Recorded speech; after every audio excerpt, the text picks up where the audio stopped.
Okay, how's it going, guys? I'm coming to you live here from the road. I'm in my hotel room. I'm in Florida. I'm embedded with a ALP client this week.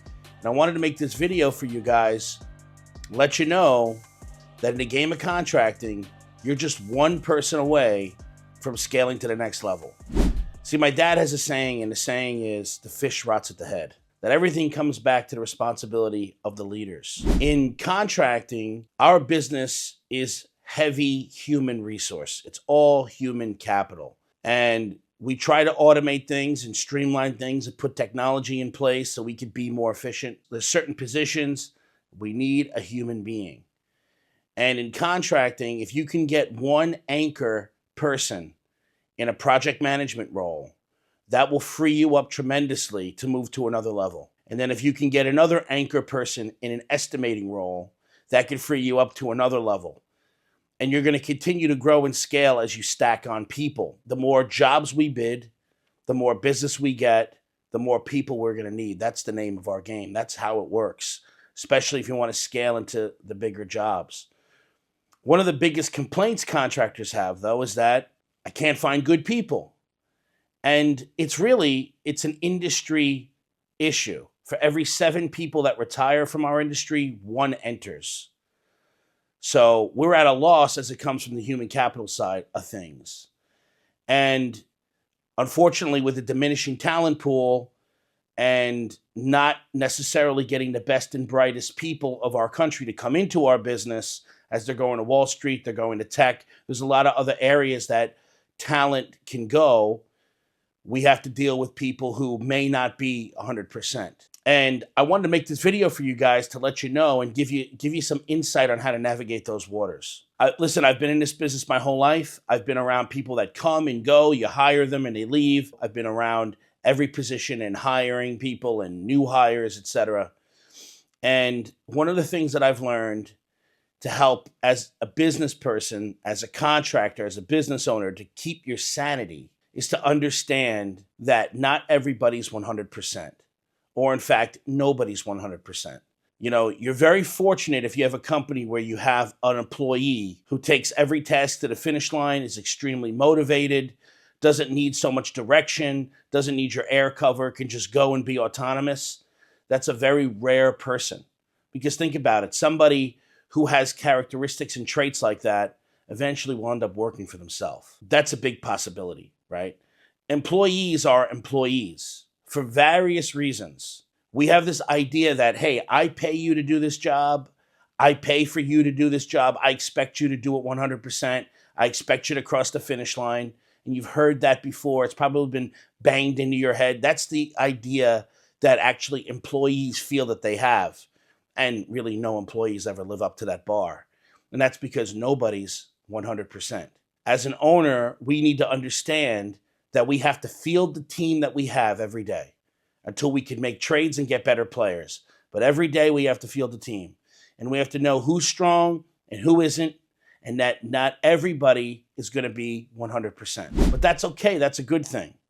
Because this idea of kind of disconnecting from your business and have it, autonomously run and everybody be 100%, this is like a lotto ticket. This is like something you hear on the internet. This is not reality.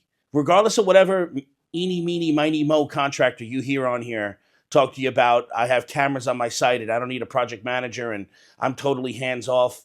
I mean, if that is even true, that's a one-off.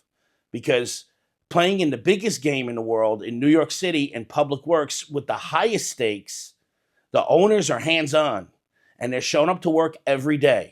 And they're 65, 70 years old, still coming into the office. Okay, now you may say, I don't want to be 65 years old or 70 years old coming to the office. And that's totally fine. You also don't have a $400 million general contracting company. So understanding that not everybody is 100% is going to help you handle your people. Okay, because we all need people to do the heavy lifting for us. And us as executives should be okay with coming in and pushing it across the finish line, that 10%. So if a guy can lift it 90%, I'm okay with bringing it past the finish line 10%. I'm okay with coming in and giving them some air cover, giving them some guidance, motivating to push it along, helping them with the work product, maybe going to that meeting and pushing it across the finish line. That's my job. Like, If I had no use in the business, I'd be useless. But we're paying these people to take the ball 80, 90% if they can't take it 100. And most of them can't. Or they can only take a few things 100. And other aspects of duties, responsibilities of their role, they can only take 80. And that's okay. I'm here to help you take it the other 20. Or I could get somebody else in place to take it another 20. The whole idea is that I don't have to take it the whole way, because it's impossible, okay? So having a realistic expectation of your people is very important, because contracting is not like a sales organization where you're expecting 110% from these people and you fire them up every day and they're banging the phones and they're stalking people and until they, say, don't bother me, and something like that. These are skilled humans that we're dealing with. We're dealing with people who have to push paper, who have to check insurances, that check contracts. We're dealing with people that order supplies and do shop drawings and manage logs. And it's a different type of business. So yeah, you're going to have people who aren't 100%, who aren't necessarily super motivated, but you got to field a team every day. So the easiest way to deal with that is understand that the money that I'm expending to pay for this resource is only going to bring the lift 80%. Now, if them bringing the lift 80% and me having to push it the other 20, or having somebody in place to push it the other 20, am I getting a return on the money that I'm paying that person that's taking it 80%? That's the question you need to ask yourself. And if the answer is yes, I'm getting a return, yes, we have to do everything that we can to maximize that return. But understand, we're all human beings. And employees are not killers like you. You can't turn a poodle into a German Shepherd. But we do have to field a team.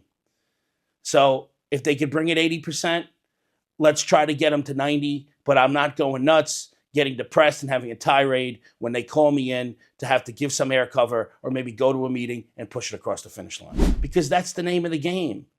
If I had no use in the business, I'd be useless. Another thing I want to say is that I think that business people have this false understanding of people. Human beings need to be treated with dignity. They need to be treated professionally. Okay, just because you're an entrepreneur, you're the guy that signs the checks, you still have to have a dignity when you're dealing with people, a professionalism, even if the guy isn't 100%.